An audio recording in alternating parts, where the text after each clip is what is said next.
Howdy, welcome to another episode of Canon Calls. This week, we have a special guest, David Goodwin, who is the president of the ACCS, that's Association of Classical Christian Schools. Before we get to that interview, I wanted to make sure you knew that logospressonline.com has a beautiful, brand new website that makes buying curriculum as easy as possible. We create and provide products that sketch a vision of a whole life, a whole culture, a life full of beauty, tradition, education, community, laughter, and celebration, unashamed of Christ, and sharply at odds with the values of modernity. A mature culture with the church at center, living out the good life, one family at a time. That's logospressonline.com, and if you head there right away, there is a big sale happening. So make sure you head there today. And without further ado, meet David Goodwin.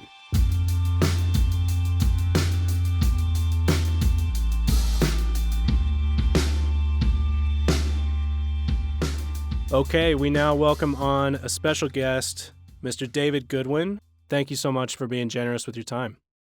My pleasure. It's good to be with you. Alrighty, so I mentioned to you I wanted to do an episode on the Association of Classical Christian Schools. Obviously, being in Moscow, this is something we're super proud of, and I wanted an opportunity for folks who maybe have just heard about it to really get the full dose of what it's about. So, if we could, before we jump into the survey results and everything else, can you tell us what ACCS is and what it's about, and about you? Well, sure. ACCS is the Association of Classical Christian Schools. It was founded in the early 90s, and it was founded out of the outworkings of some of the same places Canon was up in Moscow. It basically serves as a voice for the 300-plus schools that are in our membership that have grown up under the classical Christian system and the renewal that's happened over the past 20 or 30 years. And so we do research and work on helping schools grow and start and getting parents access to classical Christian education across the United States and around the world. Most of our activity does happen to be in the United States at this point. Can you talk about how you might differentiate, whether it's method or anything else? You said classical Christian. How would you differentiate yourself from maybe even the other subjects in the survey? Right. Well, the little-known fact for most people is that there are really two branches to the tree of education as we know it. The progressive branch is the one that most people are commonly aware of. It began in the late 1800s, early 1900s, was pretty much fully enforced in the United States by 1920. So very few, if any, educational institutions out there are untouched by progressive education. Even our own movement is still continuing to work its way through the extrication of the progressive model. But the other branch of the tree that goes way back, it's a much older branch into the Greeks, the Romans, dates back in the church to maybe the 3rd century. There's a lot of debate about that. But in any event, that form of education called classical Christian education was very different. It had different ends, it had different means, and it had different outcomes. And so it was restored, or we began the restoration sometime in the early 1990s. The differences are, I talked about having different ends or different purposes. Historically, education was seen with a much broader basis than the current view, which is largely pragmatic, that education is so you can read, write, and do arithmetic, to go on to college, to get a job. That general progressive story is what was told around the first part of the 20th century. Now, oddly, one might think that the other branch of the tree, the classical Christian branch, might take a different direction. In effect, classical Christian education still proves, and the survey shows it among other things, but through many other points, it still shows itself to be, the superior way to develop students' minds, intellects, and capacities for college. But it's not the main purpose of classical education. Classical education pursues virtue, which sounds like a narrow or an odd thing because we translate virtue in our modern context as sort of moralism or something like that. But in the ancient context, virtue was taking and refining or cultivating the capacities of a person in generally three categories: sort of how they see the natural world, how they see the moral world, and how they interact with the intellectual world. The intellectual world being things like logic and reason, rhetoric, things like that. So our schools are really rooted in the restoration of that form, that branch of the tree that focuses on the cultivation of virtue. So they do a lot of things, reading ancient works, even common works of modern scholarship, and everything in between. We have a heavy emphasis on the Middle Ages, which seems odd as well until you realize that that's where a lot of the scholarship that the West leans on comes from. And so we spend our time there, and we spend our time around tables discussing ideas. We cage the entire matchup of coursework to three categories: grammar, logic, and rhetoric. Grammar being the earliest phase for young students who learn to memorize important facts and recite things and practice certain habits. And then in the middle school years, they focus more on logic or the development of sound reason. And in the high school years, they focus on rhetoric, or what some people think of rhetoric in a narrow context, once again, as sort of just the focus on speaking well. But really, rhetoric is when you think about it, it is the development of a thesis. In other words, this and not that. So you make an argument from that, and then you defend the argument. That process is a thought process. And so, in effect, what we're doing is cultivating students who are very gifted at being able to think in the terms that I think our culture often doesn't respect much anymore, which is truth categories, where truth and falsehood are recognized. So that's the general classical Christian pitch in a nutshell. How would you talk about the Christian modifier there? Because I am seeing more and more a growth of classical schools, classical charter schools, where they could probably find a lot of what you just unpacked. For ACCS, what does that Christian modifier mean, and how important is it to the education? Well, it's ironic. It's a little bit deceiving because people perceive that it may just be a Christianized form of classical education, but it's really not. It was grafted together with the classical tree, if you will, so early on that it really became the fulfillment of what classical education pursued. So when you think about the cultivation of virtue, the ancient world didn't have a very good connection with the logos, or the truth of the knowledge of God. And of course, Christianity fulfilled the logos in Christ. And so it really has grown up naturally together.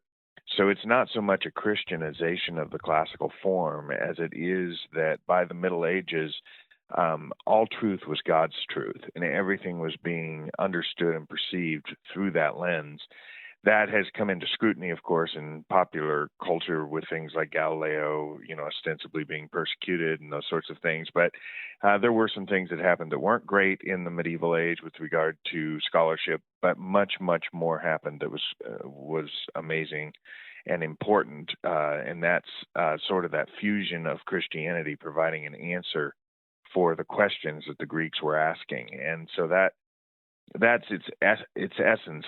Charter schools, ironically, are reverse engineered to a great degree out of the classical Christian tradition, because that was the general form of classical education up until probably the early 1800s, and the Enlightenment attempted to remove Christ, and in the age of rationalism, they tried to make reason the God that could answer all the questions, and that became a form that quickly died off with the progressive movement of the early 20th century. But that form has been rejuvenated, rekindled in the charter schools that are forbidden by national constitution and law from dealing with Christ, and so they now return to teaching classically without an answer, essentially, without the Christian answer. Without a soul. Yeah. The heart of the interview that I was after was a Notre Dame study that recently came out about the ACCS schools. So, how did this survey come about? What was the original intention? How long have you guys been working on that? Well, that's a great story. I was called by a friend of mine, Hal Whitman, who runs a school in Princeton, New Jersey, and he said, in this town, everybody's really keen on college admissions, and I just pitched to a donor, and they want to know what are because our college admissions statistics have been gathered for years and years, and they're very good, and so they do a good job of selling things. But he kind of got flat-footed with a donor who said, "Well, what about the Christian outcomes? What did they look like?" And so he called me, and we started a project and started looking at ways of measuring that. And we found the Cardis study out of the University of Notre Dame, which was a sweeping 80, I think it was about 89 pages in print. It's obviously an internet study, so it's not that in the internet world, but it was a very extensive study. That's the point. And it looked at life outcomes of graduates of schools between the ages of 23 and 44. Now, Cardis was surveying 5 different types of schools. They were looking at public schools, Catholic schools, private preparatory secular schools, home schools, and evangelical schools. So classical Christian schools weren't in their research set, but they had researched the other 5 categories to compare them on a number of measures. When we discussed this with the researchers at Notre Dame, they said, well, if you just run the same survey, we could possibly do the same thing with ACCS graduates that we do with these other sectors. The only catch is you have to have thousands of samples. And by the grace of God, we had just reached in the recent years a collection of enough alumni from classical Christian schools in our database that we could actually meet their requirements. So we passed those over to Notre Dame, and they began the research project, and that's how we got to where we are. How long did this process take from beginning to end? It was about a year and a half for the study and another half, so it's about 2 years. Year and a half for the study and some analysis, and then another 6 months of analysis to get it to the point where we could release it. Last month, I think February 20th or something. What I'd love to do is kind of have you walk us through maybe some parts that you think are really valuable, things that really stand out to you. If folks want to see this, I'm currently looking at it at classicaldifference.com/good-soil. That's the landing place, yep. And Okay. so when you go there, you'll see some really simple graphs and charts that are available and a little wheel that shows the various types of schools. But if you look carefully, there's a link to the 50-page report that we generated. Okay, So great. you can see the detail in the 50-page PDF. That's what I'm using as we speak to answer your question. Awesome. Where would you want to start us?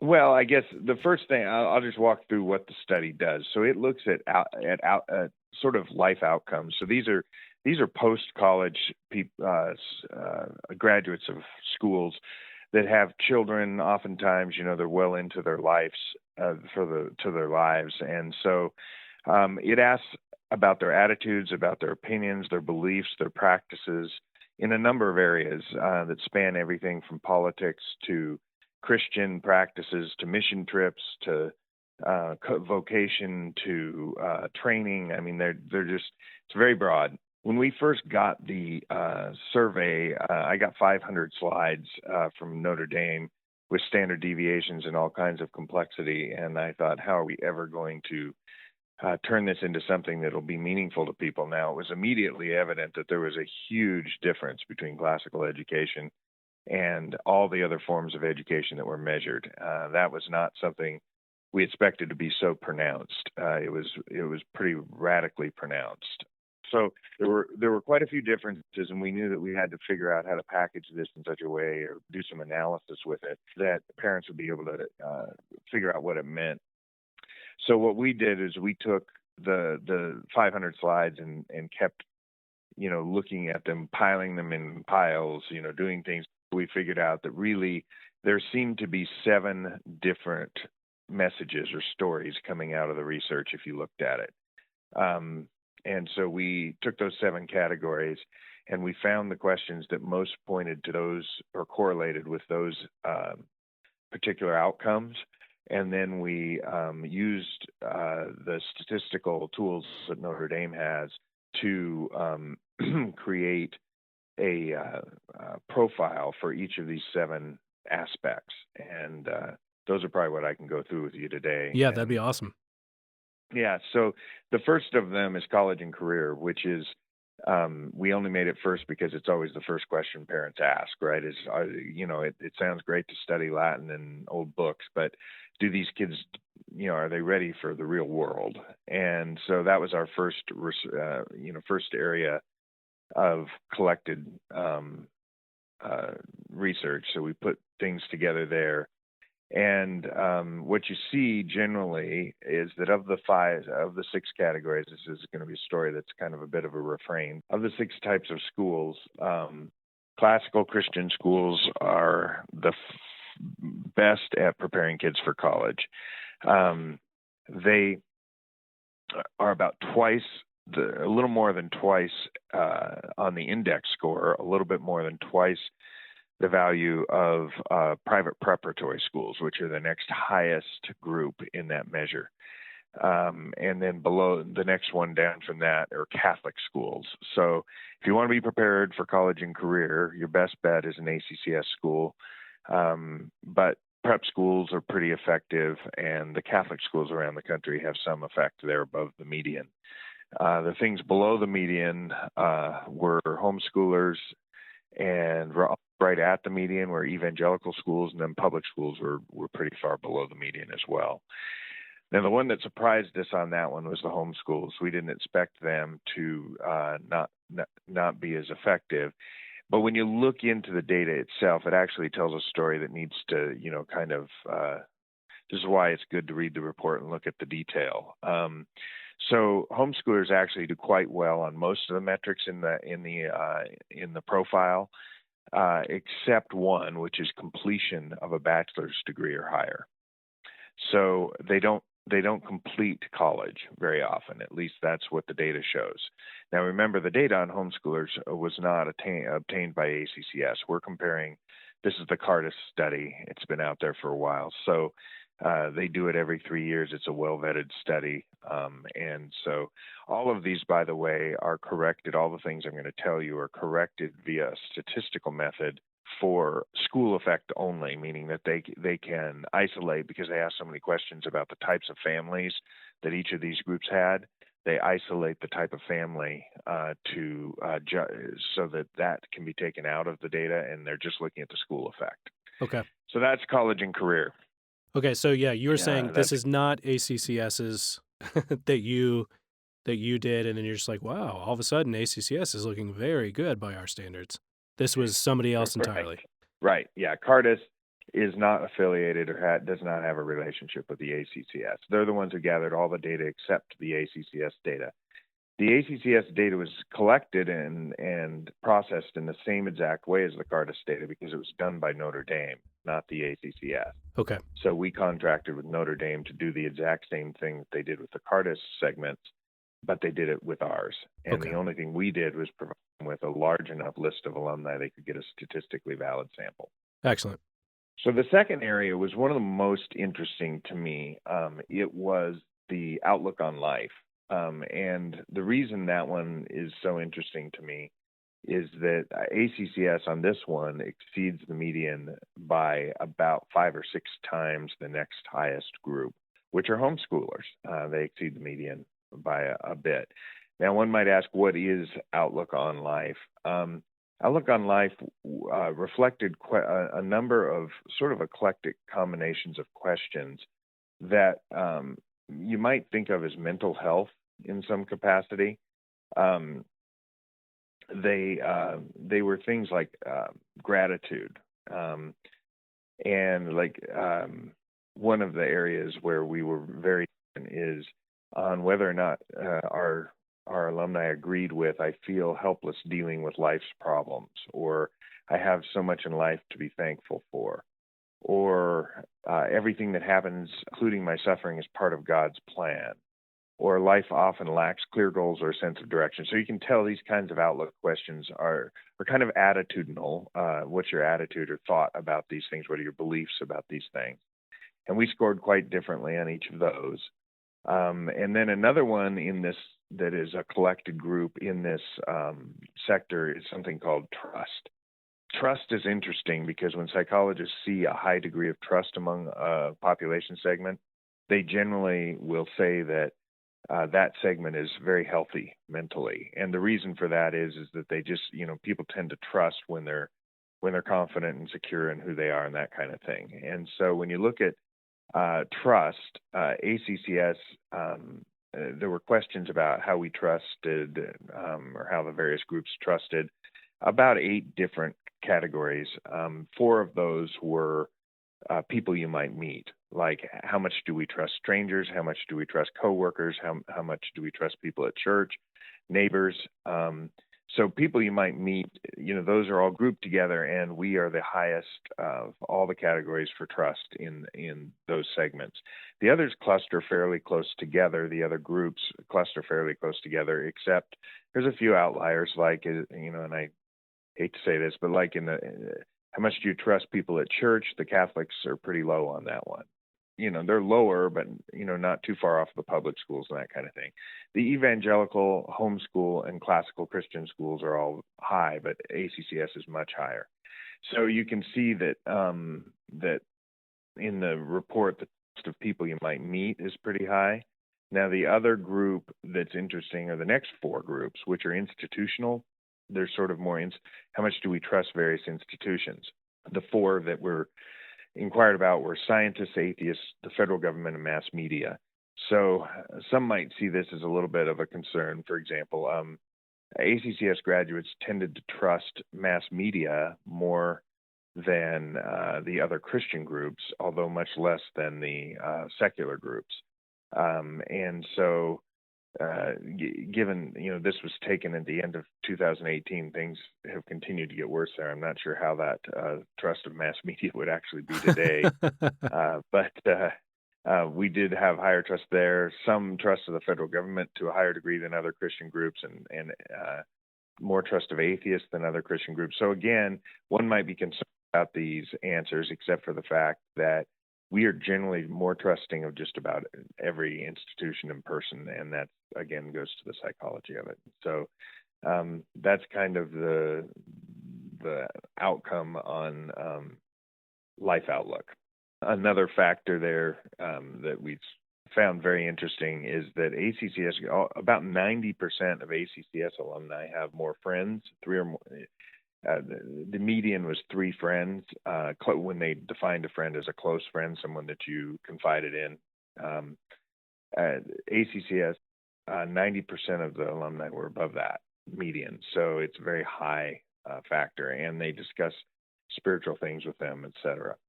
So the next profile that we did, the first 2 being college and career, and then life outlook. Right. The third one was Christian commitment. Which was really looking at how committed they were to their church, to their spiritual activities. And so this is kind of, most people say, do they still go to church, is kind of the measure that people are wanting to know. And of course, spoiler there, yes, the church attendance among ACCS graduates is about 90% over the median, which means that they attend 3 times or more per month. So 90% of our alumni still attend church 3 or more times a month. Relative to the other groups, the next one down, I think, would be evangelical and homeschool. Both sit at about 70%, 65%, somewhere in there. So a little stronger there. It's interesting in there. We also measured whether they have doubts about their religious beliefs, and ACCS was the most likely of the conservative Christian groups, evangelical, homeschool, and ACCS, to have doubts about their beliefs. So that was kind of an interesting finding. They feel a strong obligation to practice their spiritual disciplines. They are they really they attend religious small groups at a much higher rate. They're 2.6 times more likely to pray alone and 6.7 times more likely to read books or religious books. They read their Bible frequently. So, um, it just, as you look at it, you even get down into what their career priorities are. And this was one of the interesting factors.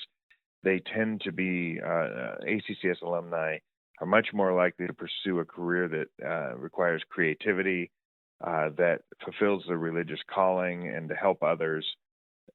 What they're not likely to pursue is a career that pays well or is near their family relative to the other groups, which is kind of funny. We found that the family one was a little concerning to us. The paying well, it's like, well, I hope parents don't think that their kids are going to fund their retirement, or because not ACCS graduates just don't prioritize the pay as much. The few graphs here in the studies that you're mentioning in the Christian practices realm, you put that on the stark contrast of the much cited SBC stat that came out that was really horrifying as far as kids that are keeping their faith after college or once they get into college, where that number seems to dive. Mm-hmm. You mentioned the stat about having doubts or whatever, but even later on, you'll talk about the independent thinking of ACCS students compared to the rest is also off the charts. Right. Yeah, that's where I was going to bring that back around, that the doubts thing is really just a function of them being thinkers. Right. They, when you get down into it, you realize that they're deeply committed Christians who just are serious about thought. And that tends to give them a little, and it's a very small, amount of difference, but it's an important part of the overall survey. So I mentioned it. So File 4 is Christian life, which differs from Christian practices because what we're looking at here is more how they live their lives in general, rather than going to church and that kind of thing. So, you look at some things like their attitudes, they're much more likely to accept the authority of the church in their lives and to tithe. They give about the same amount as the other sectors to their church, even though they feel a higher obligation to tithe. The families talk about God much, much more than other sectors, and they're much more likely to have a child in a religious school. Now, I always get asked on this one, do they send their kids to classical Christian schools? Well, remember, we didn't write the survey, so classical Christian was not in the survey. We don't know what kind of religious school, but I think it's pretty likely, given the other data we see, that they're sending their kids to classical Christian schools. Marital satisfaction is about the same as the other segments, yet they are much more likely to believe that living together is morally wrong and that divorce is morally wrong. And what's really interesting in this is not only do they believe that, but those who reported being divorced or separated from their spouse were much, much lower. The only way you can really depict this is to come see the report on page, I think it's 35, where it shows the actual chart, 4.9. It's much, much lower divorce rate among ACCS graduates. And on the chart for unmarried living together, we had to chase this one around a little bit because we thought for a while we had missing data, and in fact, there were no reported ACCS alumni who were unmarried and living with their significant other. Wow. And so that doesn't mean that none are out there, but it's so rare that it didn't even show up in the data. And that they're much more likely to volunteer. So do you have any questions on Profile 4? I would love to revisit it when we wrap up, when we kind of conclude. I think that one and really the last two are fascinating in light of this is about education. It's not necessarily. You would think you are reading a report of like this morality school, or Yeah. This you guys are doing school, and I think so many Christians often toss, that's in a different category. That's siloed off over there while we worry about your Christian life. And I think this report is like blowing that way out of the water. Well, and I think there's a story behind it. I have had the privilege of visiting around 100 classical Christian schools in the last several years because of my job, and you see it, and the report becomes more palpable when you're in the schools and you actually see what's going on, because you've just got a different culture. Hmm. I mean, the culture in the schools is very very much unlike.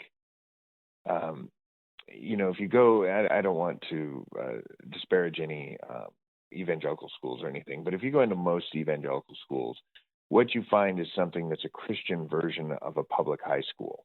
Right. Exactly right. And when you, yeah, I mean, you're going to have kids who are a little more polite and a little nicer, and environment's a little less.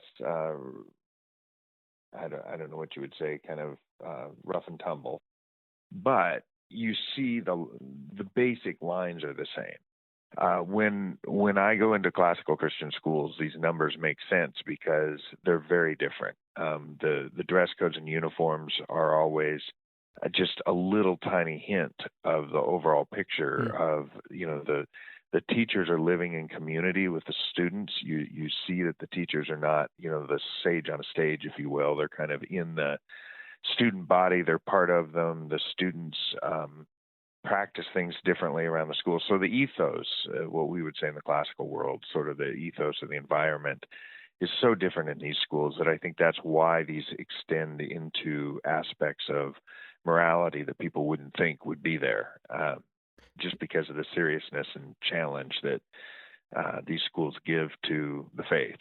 And I think it also presents to someone thinking about, well, there's that classical charter down the road, that's basically the same thing, right? I think what you're highlighting here is the soul of that study matters.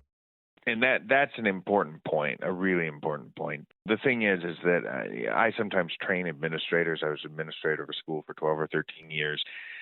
One of the sort of fundamental things that I train on, that every administrator nods their head when I say it, is that schools are really not about the program itself. That's just one leg of a three-legged stool. The schools are a product of the program, the teachers, and the students. And people often overlook the students. When you don't have the ability to curate your student body and make sure that the students who are there want to be there, and that's one of the big challenges for charter schools, is they have to really accept all comers.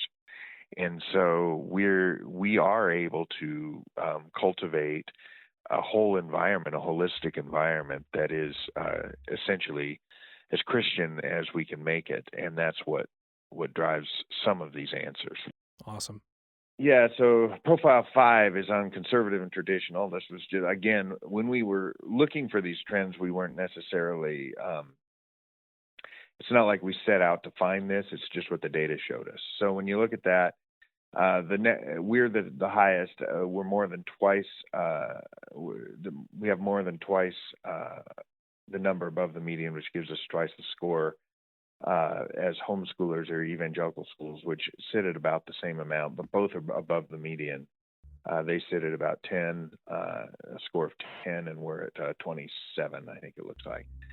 And the three below the median are the Catholics, the private preparatory schools, and the public schools. And so obviously that outcome is a little bit predictable. The conservative Christian schools turn out more conservatives, but ACCS are far more so. So when you move down, you look at some of the attributes of that. One of the questions, for example, was one of the main problems in the U.S. is lack of authority. Now, oddly, ACCS did not come out at the top of that one. We were at the bottom. You would think we would think that was a big problem, the lack of authority in the Sure. U.S. But when Sure. you think about the fact that the way the question was asked, it was on a page. What do you think one of the main problems is in the U.S.? And then lack of authority is one of the options, and there were many other options. It just means that our alumni were more likely to choose some of the other options. And so we move down. Again, we see the belief that premarital sex is wrong, that gay marriage is wrong at higher rates than any of the other groups. They have a strong or higher rate of believing the Bible is infallible. Uh, they have a much lower rate of saying that the Bible is there are errors in the Bible regarding science or history. Which the And Catholics are very so, high on, oddly. yes, yeah, yeah, you're looking at that. That's a funny thing. The Catholics really show up as outliers in some of these, and that's one. They believe the Bible is less um, accurate than their public school counterparts. I have friends in the Catholic school movement. And they aren't too surprised by that for reasons of their clientele and other things. Sixth profile is independent thought or independent thinkers. That is a measure that was the most difficult of any of these profiles to put together because we were actually having to compare multiple different answers and see how they thought differently than the group. And so just in general, all the Christian forms of education were a little bit more independent in their thought, with private prep schools also ending up above the median slightly. So, in fact, private prep schools were, when corrected for school influence, the private prep schools were a little more able to create independent thinkers than the evangelical schools were. But ACCS, again, is more than twice the score of any other group, the next one down being homeschoolers. Some of these were a little bit unusual. I always like to throw an unusual one in at the beginning of each one of these sections. And our obligation to care for the environment, ACCS had the highest score on that. It was above public, prep, or Catholic schools even, which really was surprising. The other two Christian groups were fairly low. I'm not really sure what to make of that, but it was an interesting outcome. They were much more likely to read more than 10 books annually. ACCS graduates were. But some of the more interesting things you get down, like on page 43, chart 6.4, you get into looking at some of these. So there's some predictors that researchers have seen for a long time. One of them is that if you happen to know, for example, someone who identifies as gay or lesbian, you're probably less likely to think that gay marriage is morally wrong. So if you know somebody, you're less likely to think that it's wrong. ACCS alumni are the highest of any group in knowing an LGBT person and the most likely to say that gay marriage is morally wrong. So that shows the independence of mind, that despite maybe knowing or having friends who are LGBT, they do not compromise the views that they have. All the other groups work opposite of that. Despite that belief, they're not throwing homosexuals off buildings or hating them or, lighting crosses in their yards or anything like that. Very interesting. Yeah, we'll come to one here in a minute that really, well, let's just drop straight down to that one because that one, there's a supporting one, chart 6.7 is similar. The ACCS alumni are the most likely of any of the Christian groups and more likely even than the private preparatory secular schools to say that society should be more tolerant of non-Christian religions. So ACCS comes up as very tolerant, not quite as tolerant as the public schools or the Catholic schools, but very highly tolerant. And then if you move down, religion is how much do they believe this statement? Religion is a private matter and should be kept out of social and political debates. ACCS alumni are drastically different on that. They disagree with that statement strongly. So they're more tolerant, but they're also more willing to debate the issues. And then you get to the last one, the percent who agree that it's okay to say things in public offensive to religious groups. ACCS is the highest on that. So to your point, they're the most tolerant. They don't seek to to dislike anyone, but they are very willing to debate them and disagree with them. It would almost seem like Christianity would lend itself to believing that we can be tolerant of other groups while not suppressing our religion and being able to say, what the truth is. Yeah. Going back up to chart 6.5 on page 44, you get the same kind of idea. ACCS alumni are not swayed by consensus. So this is another triad we put together when you looked at the data. They're among the most likely to trust scientists, which seems odd, right? Christians aren't supposed to trust scientists, but ACCS alumni are far, far above their homeschool and evangelical counterparts, and pretty much on parity with the other secular groups on trusting scientists. They believe that the ACCS alumni believe that science and religion are mostly compatible. And you can really see this if you've been in a classical Christian school. You know, most of the schools read the Origin of the Species or any of the secular approaches. They read them, they study them, and they rightly divide the truth so that they aren't really threatened by it. And so you see the fact that they believe that science and religion are compatible more so than any other group by a long shot. And then you ask them, are there errors in the Bible regarding science or history? And they say no, which is the lowest of any of the groups. So they're the most likely. And you can see this, you know, even within our movement. I know you guys at Canon have some affiliation with the released, what are the science films? Yeah, the documentaries. Oh, yes, the Right and the Dance.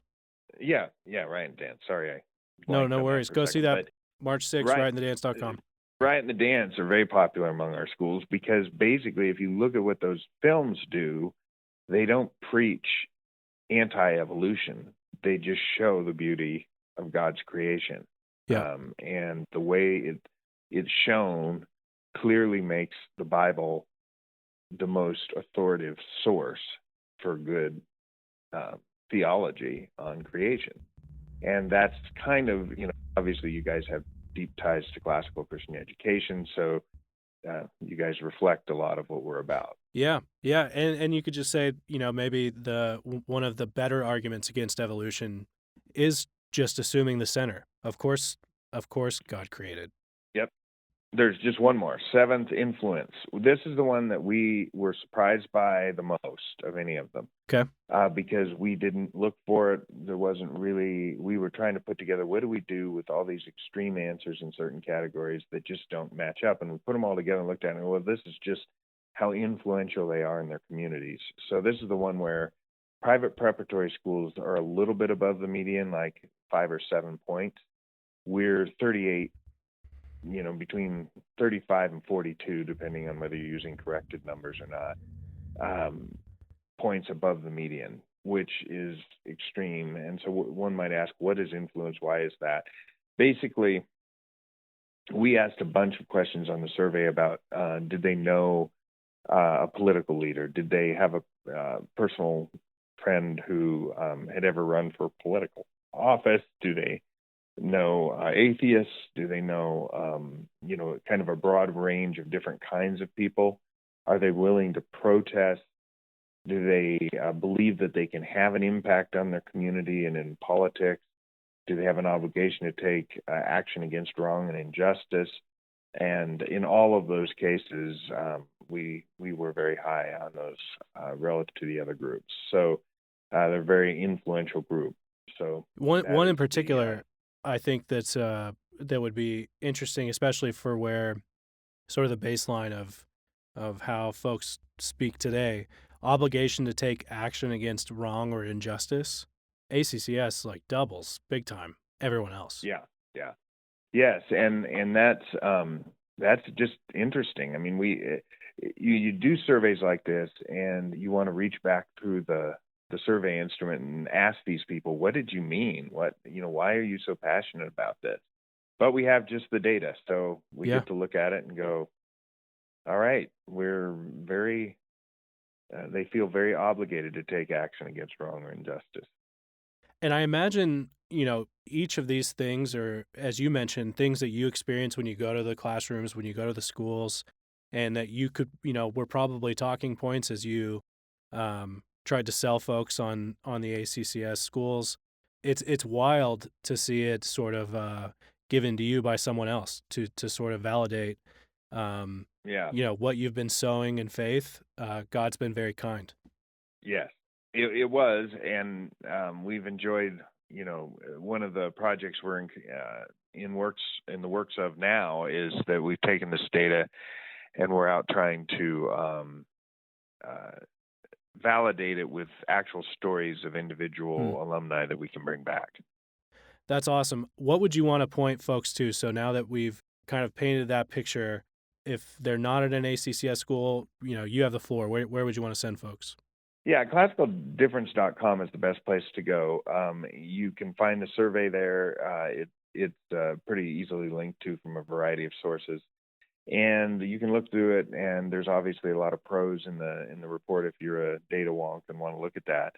But if you just want to learn about the movement as a whole, the classicaldifference.com has stories from classical education around the country and around the world throughout it. What Classical Difference started out as is a magazine of the. It's our published magazine, about 20,000 in circulation on classical Christian education, but the website is really the repository of all things classical. So it's an interesting place to look. The key button on there is the school. Find a school. We keep pretty extensive records of our schools, and they're all available to parents to browse and find a school in their area. Awesome. And additionally, I wanted to make sure folks knew about the Geronimo Amen documentary that you guys have. I believe it's on your YouTube. Yes, and you guys produced that for us originally, and it's been a great piece. There's two parts to it, and they're both very different. One of them is Don't Miss the Blessing, which is really a bunch of various people telling how they got into this movement and why it's changed their worldview and the way they see the world. And the second one is more of a report. It's more of an expose on what the nature of classical Christian schools are. So you get to have the practice I do of going around and seeing a bunch of different schools in the country without actually having to do it. You can just watch the video. Awesome. David, thank you so much for offering your time to us and walking us through that. I will see you in Louisville. All right. Well, it's great to be with you. Thanks so much. Take care.